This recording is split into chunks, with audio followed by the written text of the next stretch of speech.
I want to talk about what's important to you, like a belief that's defining, that you live by, or it's like in your life quite a bit. Well, I would say that one of my core and central beliefs is that we are part of a greater whole. And whether you think of it as God or just a higher being or Mother Earth, or just the cosmos, that we are part of something much larger, but we must that we have that within ourselves, so we have to focus a lot on this self-care about how we take care of ourselves, because as we do for ourselves, we do for others, because we are all interconnected. And that is probably one of my biggest core beliefs, that as you work on yourself and you show others by the example of how you can shift your life towards your most authentic, but also the highest and best life for you, whatever that may be. If you can come at it from a place free of judgment, free of fear, that you're actually giving others permission to do the same, that they're in a safe place to go and find what is their truth, and that nothing has to be in a box.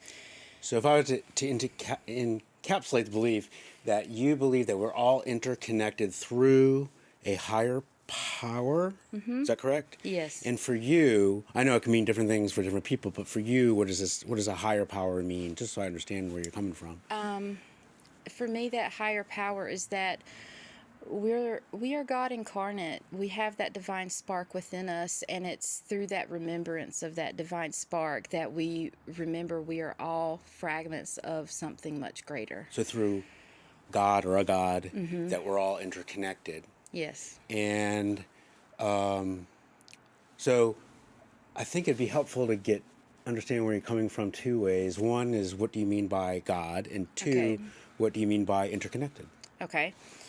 So by God, I really mean that ethereal, unseen, eternal part that we always we want to say is there, we think it's there, we feel that it's there, but we're afraid to kind of explore that and acknowledge that truly. It's the spirit. It's just that eternal part of us. It's like a supernatural. I think there are elements of supernatural there, but it's much more on that soul level. It's just it's this ethereal, unseen thing that we know is there. Okay. But there's really no tangible evidence for it until you've experienced something that you just, So God's is something that we feel that's there. We know it's there. There's no tangible evidence, as you said, that it's there, but we somehow know that it's there. Yes, it's much more of a mythical type of feeling, if that makes sense. Mythical. It's that feeling when you walk into a room and you know something's off, but nobody's ever had to say anything about it. You just realize that something just doesn't feel right. Yeah. That is not only the presence of what I consider and, kind of colloquially refer to as God, but that is also indicative of our interconnectedness, because we all have these vibrations. Everything is like on a frequency, and God is that large frequency that is kind of encapsulating all the rest of us. It is definitely something that I have found not easy to articulate at times. So Yeah, no, that's okay. I mean, I'm not expecting you to articulate things perfectly. I for sure do not articulate well sometimes, but it just helps me kind of get an idea of what you mean, because I'm sure, as you realize, when someone talks or mentions the word God, they can mean many different things. It puts people on edge a little bit. A little bit, sometimes. It really does. Yeah. I oftentimes don't even use the term God. Yeah. I use sometimes the source of all creation, Right. or just spirit, and that's really, I find that to say God, it comes with that connotation and that implication of a lot of ingrained religious dogma. Yeah. Which is fine. I don't subscribe to it personally, but I'm not condemning it. It's just that when people say God, it puts people on edge. It can, And it's kind of like everybody already, like, they sit up in defense mode almost, because Right. they're like, oh God, this is Yeah, one of those touchy there are harder things conversations. to talk about, and that's why part of the reason we like to do this is I can have these kind of conversations, which are really tricky to have sometimes. They can be. They can be. Yeah. Hopefully, it won't be that tricky. Oh no, it's fine. I hope that I'm being somewhat clear and concise with how I'm communicating with your questions, because I was, you're actually asking me questions that it's like, how do you define Right, God? right, And I'm right, like, right. well, let me think about that for just a second, because God is everything and everywhere. Well, we'll get back to that. Okay. But I did want to also, before I go too far, you mentioned we're all interconnected through Yes. God. Mm-hmm. And by interconnected, how do you mean like we're interconnected? Well, You mentioned something about frequency or... yes. Yeah. So let me see. What is the best way for me to... I do think of our world as being very layered. And the human body is very layered. But the interconnectedness that comes from that is like we're layered, but we're in this web of life. Very, if you're familiar with sacred geometry at all, the flower of life is a decent depiction of how I, see all of us being interconnected. And the reason I say interconnected is because as our reality is kind of layered and dimensional, we have this 3D-dimensional, as you and I sit on this porch, we are in the real world where we can hear, see, feel, smell, taste, touch, all of those visceral senses, okay? But there are other more energetic layers to our world. Have you ever, looked at a plant and you're just like, that plant just looks sick? Or something like that. Like, you can just tell that certain things are what they are. That interconnectedness is part of how we emanate our energetic frequency on a certain dimensional level in our reality. And the construct of all that is really, to me, what God or Source is. It encapsulates all that and keeps us all interconnected, because as a human being, we are all fragments of this same whole that is encapsulating us all. I'll probably ask more questions about that. You've told me a lot, and I just want to make sure that I'm able to, grasp it all. But I got pieces of it, and I'm sure it's going to generate more questions in a bit. Sure. But to say the belief is that it would be, I believe that there is a God and we're all interconnected through this God. Mm-hmm. And it seems like you're telling me this God plays an important part in people's lives. It's like it's an active God. It does things. There's an engagement and a level of engagement there, and the mechanism by which God is engaging through us is through our own experience and through our perception. I grew up Southern Baptist, and there's a lot of contradictions in all that. But one thing that really resonated with me was this unconditionally loving God, that there's no unforgivable sin. And even the most wayward of his flock can be retrieved and come back to the fold, so to speak. Doing what I do now, having the beliefs that I have incorporated, which there's a lot of pagan beliefs there, mostly in that shamanic type sense, definitely resonate a lot with Mother Earth and all that. But my point is that there's no way God can experience or emanate unconditional love without having experienced every condition. That's why we are living our unique experiences. But that is also how we are connected, because we are God incarnate in a way, but just a small spark of what God or the source of all creation really is. So God is also separate from us, but also within us as well. Exactly. On a scale from, let's say, 1 to 7, how confident are you that this belief that you have is true? It's true and real. 100. 100. Yes. And on a scale from 1 to 7, Yes. how important is it for you to believe in true things that are true and real? It's actually rather very important. On that scale, I'd say it's probably a 6 or 7. So important both scales. I mean, it's important, and you strongly believe that it is true. Yes. So if someone were to ask you, Joelle, what is the primary reason why you know that this belief is true, what would you tell them? Well, I have observed it in action, not only outside of myself, but I have felt it. So you felt it. I You've have observed experienced it. You've experienced I have observed it. Yes. Okay. Through the shamanic side of, my practices and things like that, I have become much more feeling that active connection to the earth. And the earth was created. There was no doubt in my mind that there is some sort of intelligent force that has created all of this. And Mother Earth is a vessel for us to kind of travel through the vastness of space. Because if you think about it, all the conditions are exactly what they need to be in order for us to live. We are in charge of taking care of the earth, but we also kind of act like the neuronal network of Mother Earth. We are her consciousness, so to speak. So It seems like you have a really strong belief here that how the world works and how God works and how people are interconnected.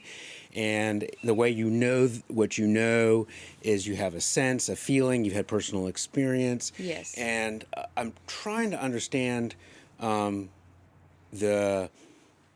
first I'm trying to understand when someone says that they're like 100%, like 7 out of 7, I really, it sets me off thinking about their belief. And I sometimes think about, well, what if someone was sitting next to them and they had, I don't know, a different belief, but they believe that at a 7 out of 7 or 100%. And how could I find out like what's true and real? Like if I hear Right. different people talk, and I know you've heard the podcast before, first, how would you be able to like show me, or could you show me how you know what you know, or is it something that I would just have to just experience myself? Well, ultimately, experience is probably the best teacher. Okay. But to show someone, Yeah. how my practices, how they prove positive for me.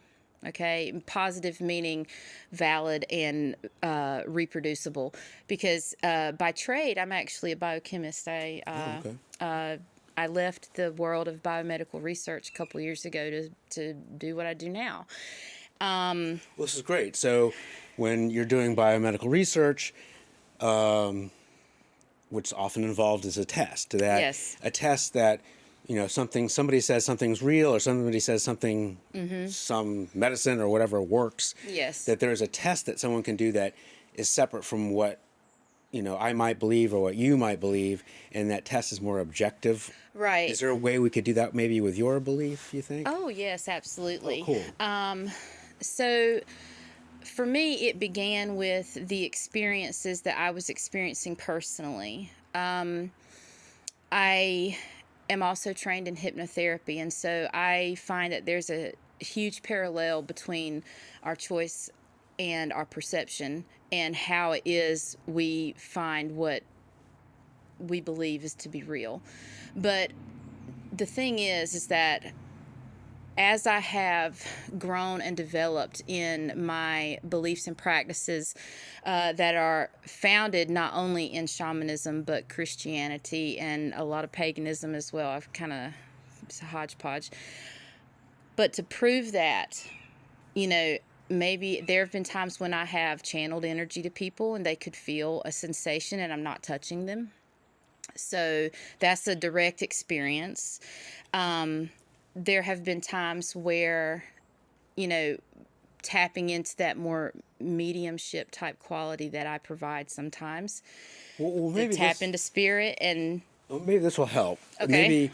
Well, first of all, have you ever had? And this definitely applies to me. But have you ever had a belief that you felt intensely about, but that belief turned out not to be true? yeah. Oh, absolutely. At the time, and speaking for me, that belief felt true, and later discovered that it wasn't. How would you go about knowing whether, for you, whether the belief you have is one of those beliefs that you thought was true but Or maybe it's turned just out all not to be crap. true, Yeah. or it's really objectively true? Right. I mean, how is there a way that you go about figuring that out? I receive a lot of confirmations that are independent of me influencing that. So, So people telling you, confirming to you that your belief is true. well, not exactly my belief is true, but that whatever intuitive nudges or information that I'm receiving about something, I will independently, totally unrelated, not having mentioned it really, hear some sort of confirmation that it has come to pass or that is been confirmed in some way. So Either you're confirming it to yourself or other people your clients, I suppose. Yeah. And then they're confirming it to you.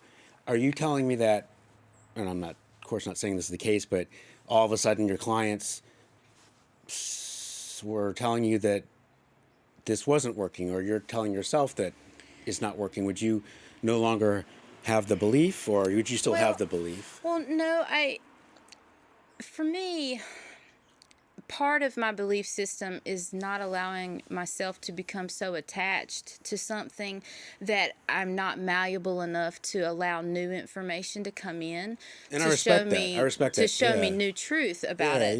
Yeah.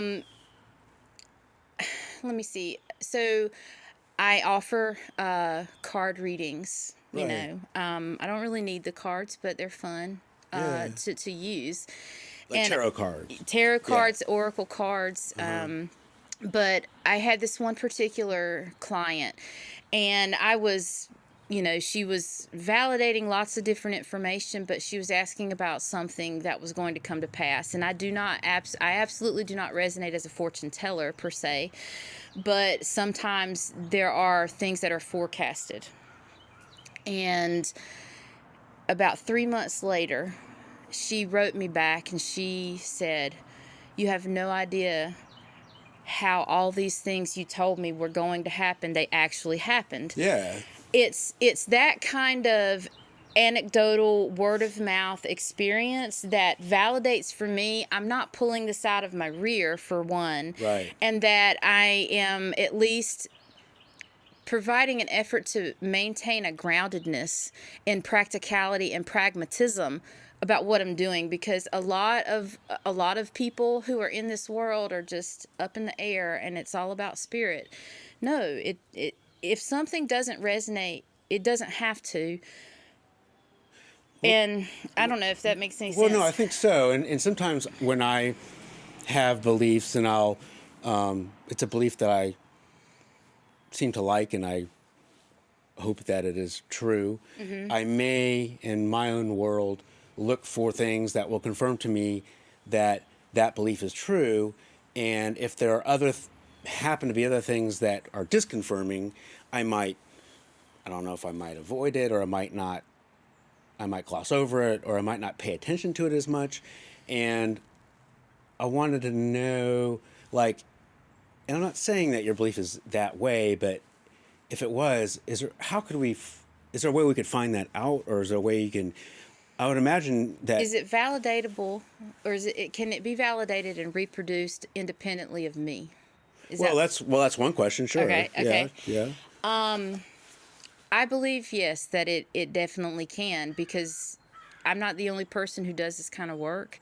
And there are many people who have very effectively experienced something and they're like, holy cow, that was really amazing. a good majority of what I do is I work with energy and I move energy. Right. If you're like mistaken about that, how would you go about?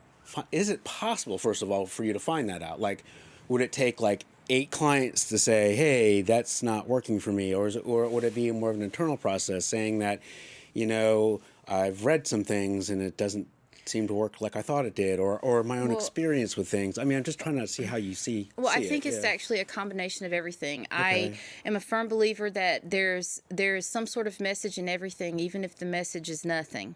And the reason I believe that is because spirit, God, the source of all creation, flying spaghetti monster, whatever you resonate Right. with, is always speaking to us. Always. Well, what if Sarah, like, let's say Sarah, and I use these thought experiments, like Sarah's Yeah. sitting next to you. Yeah. And Sarah, at 100%, 7 out of 7,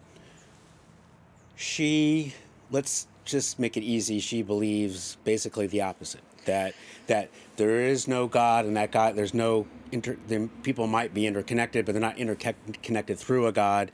And she believes that, and the way she knows how she knows what she knows is, let's say, the same way like the feeling, being intuitive about it. This intuition is Sarah's feeling about it, and just as strongly she feels that it's not true. You feel it's really true, and I just personally like to know what's true and real. Is there a way we could kind of go about it? Well, for one, being able to have a conversation without feeling as if you're defending your position. Right. And I hope that Oh, you're no, not. no, no, Okay, no, good, absolutely good.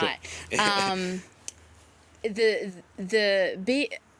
Being able to be comfortable and confident enough in your own belief to be like, if I'm the only person that believes this, then that's okay. I don't have to prove it really to anyone else. Right. Meaning I don't have to justify what it is that is my truth, because it's mine.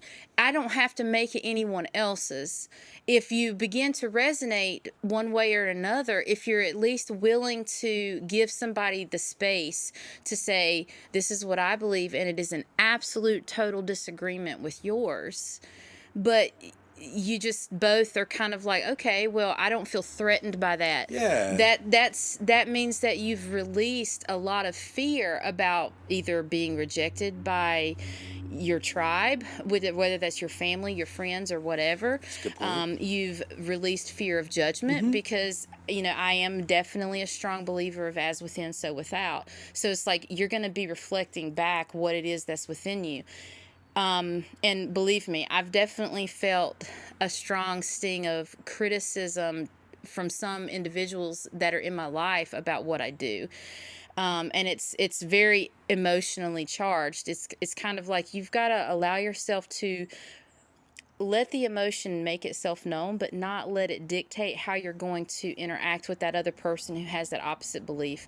If they want to know more about it, then I trust that they're going to ask. And if they want to have experience with it, then I'm one of many that can help provide that. But if somebody, let's say, has the opposite belief, let's say, and they believe it as intensely as you do, and I'm a third person, I just really want to know legitimately what's true and real. The choice is up to you. What is real for How you? can I go about it? That's what I think I'm asking. Like, how can I learn either what Sarah's saying or what you're saying and know that that is true? Is there a way for me to go about that? Well, Because at this point, Sarah, this imaginary person, is saying something just as fervently as you are, and she's 7 out of 7, and truth is just as important to her because it's very important to you. And so far, what I'm hearing is that you really believe it, and you feel it. I get that, and I could just see somebody else saying that same sort of thing about the things they know, but come to a drastically different conclusion. right. Yeah. So, honestly, as a scientist, Yeah. empirically, Right. let's form an experiment Okay. and let's see. Like, Let's put each belief to the test. Let's find a way to put that to the test, and then let the observer decide which way that's going. Yeah, no, and That's I'm all how about that. That's how I would do that. And I'm that's just cool, not. I'm not that's sure how I the like to know details. things. Actually, Yeah. for me personally, that gives me more. Just how I like to know things, that would give me a firmer Okay. footing about, more to feel more confident about the things that I believe. Like if it could be put to some sort of objective test. And thanks for bringing that up. That's a really good point. Like with your belief, and let's say Sarah has the opposite. Like I'm trying to think specifically, like what kind of test could we do? Like what would it be? So the idea that my guides are kind of putting back in my head is a memory from when I was trying to show my mother, who is a fervent Christian. Okay. She is very supportive of me, but only to a certain degree, because she doesn't understand anything about what I do. She's just making sure, she constantly is like, hey, you still believe in Jesus, right? But one night I was with her, we were hanging out, and I was staying with her, and I was telling her about this energy work that I do. And I pulled out my pendulum, and it's just a tool. It's, generally speaking, it's a stone on the end of a chain, and there's a little ball, and so you can hold it. And a pendulum can be used to tell many different things. You can use it for divination, but I primarily use my pendulum to locate where there are kind of blockages in energy within your human system, or within the bodily visceral system. So I asked her, I said, hold the pendulum like this right here, and hold your hand very still. And I instructed her, I said, ask the pendulum to spin a certain direction. Okay. And, tell it to do that. Right. Just by your thought. I gotcha. And when it did it. When it did it, her eyes got really wide, and she immediately got a little scared. Because so there's a test, and yes. with a pendulum. Yes. Awesome. Now, are you telling me with that example, if that pendulum, did I pronounce that right? Pendulum. Yeah. Started spinning the other way, would you have less confidence in your belief at that point, or would your belief still be at the same level?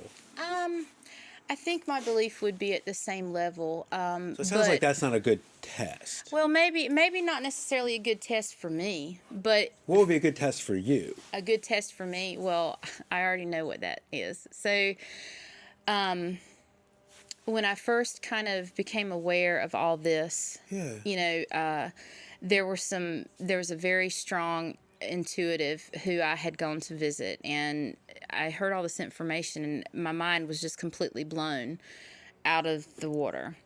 But they told me, you have these healing hands. Right. And I'd heard that term before from my sister. Okay. Years before, because I had the honor and privilege of being in the room when her son was being born, and she asked me, can you hold my hand? And so I did while she was going through her experience of labor, and I put my hand on her back, and I overheard her telling someone else, without me knowing, that she was like, I don't know what it was, but I felt better whenever Joelle was touching me. And so years later, I have this person telling me all this stuff about I have healing hands or whatever. And I was just like, this has got to be a load of malarkey, man. Because being a biochemist, being in research, you look for that empirical evidence. We are a society based on evidentiary. Well, that's what. So I was in my office where I was working at a prestigious university, and my foot was hurting really bad. Okay. Because I'd had problems with my foot. Okay, in my left foot. And I said, all right, let me just put this to the test, because I was literally told all you have to do is just turn it on. And I'm like, this sounds like crazy. Okay. But I said, all right, let me just have full faith that what they were saying was 100% accurate. Okay. So I took my shoe off, I grabbed my foot, and I started feeling this cramping go all the way up my arm. Okay. And the pain that was in my foot, which is actually, a bone malformation, because I inherited that from my mom, it went away completely, and it's never come back in 3 years. And so that was one of those things where I was just like, okay, maybe there's something really to this. And that was an experience that I wouldn't have had if I hadn't have just said, let me just put my ego aside. So there, I see. Yeah. So thank you. So I see your test with that you had your foot was hurting in a radiated pain, and by you touching it a certain way, that the pain went away, and for you, and it hasn't come back, and for you, that showed you that your belief is true, and it kind of It supported it. Supported I it. wouldn't say that it was 100% proof, but it did support it quite a bit. So if and I hope this is not the case, but No. if the pain, all of a sudden came back, and you did the same things with your foot to make that pain go away, and the pain did not go away at that point, would you have less confidence in your belief, or would you still have it at the same level you do now? It would definitely make me doubt things because, I want things to work. And I'm a person who's, as an overachiever my whole life, I like being right, But if something doesn't work, my beliefs require, it's an individual experience, meaning it's not really whether or not it's truly real. It's more about, are you willing to go down that path to see if it helps you? So if that happened, the belief is still true and real, but it's something about something else that's not making it. Yes. So in my practice, every physical ailment, every physical experience we have, there is some sort of emotional energy tied to it. So there's emotional energy that's not, whatever's not working correctly. So, but the belief is still true. So I'm thinking in my mind just how I like to know things, and it seems like you like to know things similar ways in some respect, that might not be a good test, because in whether the pain comes back in the foot or the pain doesn't come back in the foot, and whether the belief is still true regardless. And it seems like the cards are stacked against me as far as like learning that, Okay, so what I'm hearing you say is that there's an imbalance between allowing this to be proven objectively versus no matter what happens, I'm always going to believe what it is, and there's nobody who can really tell me different. Well, that's what I think you're telling me. Yeah. Is that what you're telling me? Well, not necessarily. Oh. I definitely have a lot of faith in what I do. Yeah. But part of what I do, like I mentioned earlier, is we get attached to these beliefs, and they become a place of comfort for us because we feel Right. like we're safe there. Right. And sometimes people will believe a belief because it's comforting. Right. And it might not be true, but the person might think that it is true. Yeah. And that's why they believe it, as opposed to be comforting, or it could be both. I mean, Well, I would say, why stay in your comfort zone when only true growth happens when you're uncomfortable? Think about the seed and how it's planted in the soil. It's in a dark, dank place, and there's no light there. Right. But it is being incubated. So if say for instance, if I was completely proven wrong that all of this is just a load of crap and none of it is valid or reproducible, even though through my personal experiences time and time again, I have experienced that it has been. If I'm proven completely wrong, am I in a place of peace and sense enough to be like, okay, I don't if your have belief to is fight wrong, that. are you open enough to find out that truth? Absolutely. That's- I feel like I I think- would be very open. I'm an incredibly investigative and inquisitive person. So if there's something that's not jiving right, Yeah. I'm definitely going to want to go down that rabbit hole to see, well, why is it not jiving right? And I think the way I see it is that by doing that, by investigating that, it can make your belief even stronger if you actually, investigate how this belief might not be true, and if I kind of satisfy those reasons. Well, there's a healthy level of skepticism that I welcome for anyone with any belief. Well, then how do you do that for your belief? Because right now, from what I'm hearing is that is there a test, like a really balanced test that no matter, it seems like if there's an outcome this way, then we'll tend to believe more of this, or if the outcome goes this way, we'll tend to be more of this. Something that's more evenly divided, that doesn't display our biases. Maybe. Okay, so there are clinical and measurable tests that have, over the years, especially in the 90s, and Cindy Dale did a great amount of research in this, and so, and there are several other individuals. Dr. Joe Dispenza also investigates this a lot, where they are literally measuring the energetic fields of people. Okay. And another... So I know nothing about this research. Okay. So they're measuring energetic fields of people. Yeah, Presumably there has been literal measurable evidence where you can see the aura of a person. There has been certain tests where our light body has become visible to the naked eye, which is something very amazing. But so if they started doing more of these tests, or you did this test, and objectively, meaning like truly objectively, we don't know who's in what group and that kind of stuff, right, and with like a double-blind study, and it turned out that for whatever reason we couldn't see their aura or measure their energy. At that point, would you reduce your confidence in your belief, or is that not something that would affect your belief? Well, for one thing, beliefs are unique to each person. And I don't think it serves us to be so solid in a belief that if the truth, or if there was a new truth that came in, kind of contradicting that, that you feel threatened by it. I would not feel threatened if somebody, or if there was some sort of experience that came completely disproving shamanism.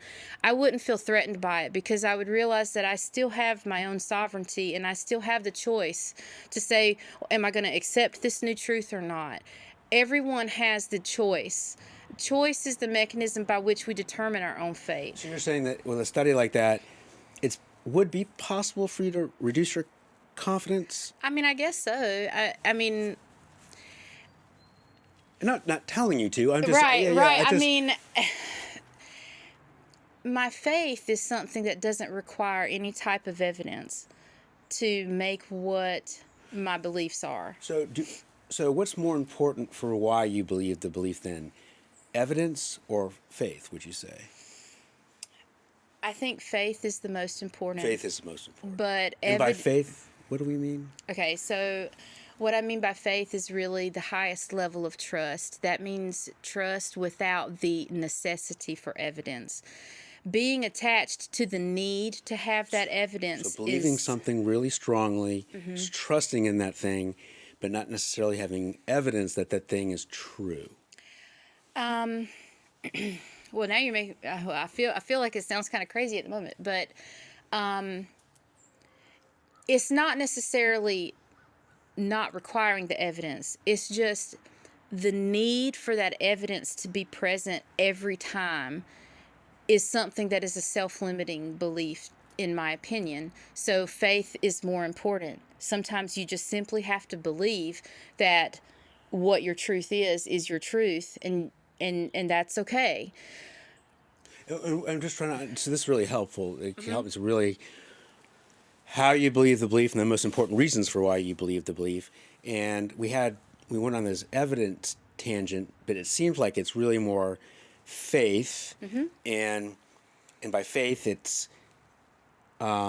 believing in this thing, trusting in this thing, even though there's not always evidence for that thing being true at all the time. I think right. You're There's me. not always evidence, but there is going to be evidence regardless. would you, all things being equal, would you rather, for your belief, would you rather have evidence that your belief is true, or would you rather have the faith that it's true? So, for me personally, Yeah, all I need is my faith. is faith. Okay, this helps. For a client, for the outside world, I definitely want that evidence. Well, for you, I mean, Yeah. for you, I mean, because it's Yeah. your belief, and so, and I've talked to other people about faith and what it means to them, and I've always found it interesting when people do say what they know, how they know is because of faith, and I find it interesting. Well, I don't believe in blind conviction.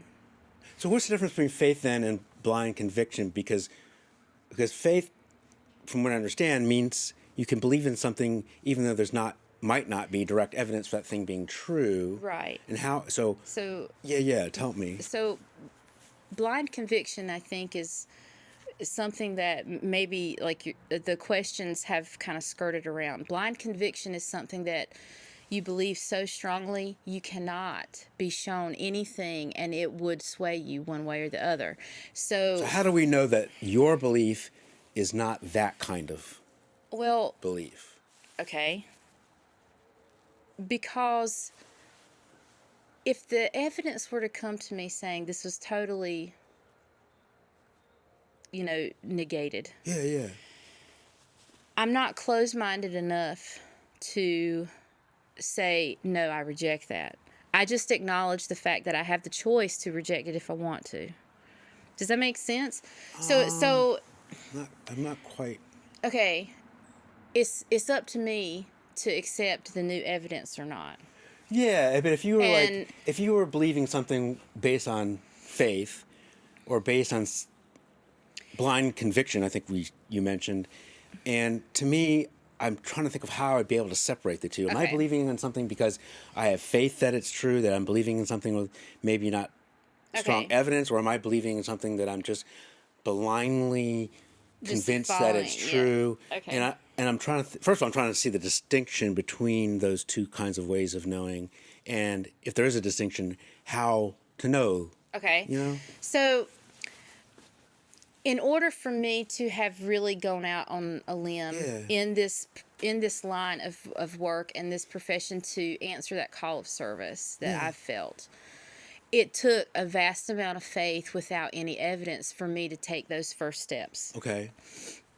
But as I went down this journey, I started asking God, if you will, please help me know that I can trust this. Please help me know. Help me strengthen my faith because I need to see something tangible. And I started asking for that. And I did receive it. You may have heard the term synchronicities or coincidences. Okay. I don't believe in coincidences ever anymore, especially after now. And I guess the best story I can, or the best evidence I can give you, and there's witnesses to this, so I can confidently retell this. But I was literally having a conversation on my back porch with God, and I was like, hey, some of the stuff I just heard from a session with another intuitive, I was like, this is too much. I'm either going to throw this all in the garbage and carry on about my life, or I need you to prove to me you've got 12 hours. I had a missing cat for several months. And his name was Yoda, or his name is Yoda, and he's a black and white, very chunky cat. And this cat had been missing, and I had been doing some reading and stuff, and I was just like, all right.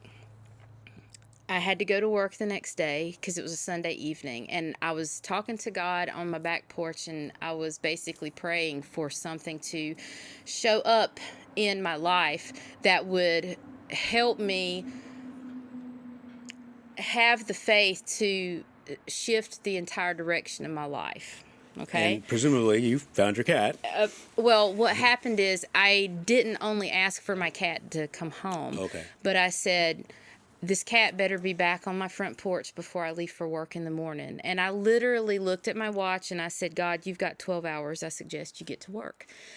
So you're telling me in that scenario that if God did not, If my cat hadn't if shown your cat up, hadn't shown up, that you wouldn't have that, no longer have the belief. I probably wouldn't have had it nearly as strong. I would have just been like, oh yeah, that's a fun So coincidence. you still have the belief. It's but, not what happens. It's Okay. usually the timing So- of what happens. So you still have the belief, but you might think the timing of it is off.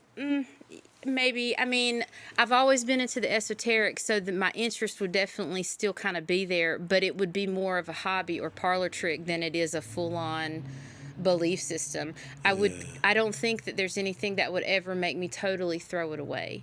Right. But the level at which I would And I'm not have it in asking my you to, life. and I'm Yeah. not like, but you're saying that if you invested energy in disproving your own belief, that you'd probably find evidence or reasons or whatever. There's plenty of to find- evidence to out f- there. To do that, and on the other side, if you want to believe your belief, and it seems there are plenty of reasons and ways to do that as well. Is there a way for someone who doesn't have skin in the game and they really just want to know what's true, just to find that out? Well, the perception of truth is a relative thing, and it always comes back to self. So are you saying that what's true for you might not be true for me? exactly. I see. Yes. So we all have different truths. Yes. So can someone believe your belief and that be true, and also Sarah, who has, let's say, the opposite of that belief, and that can still be true as well Yes. at the same time? Yes. How so?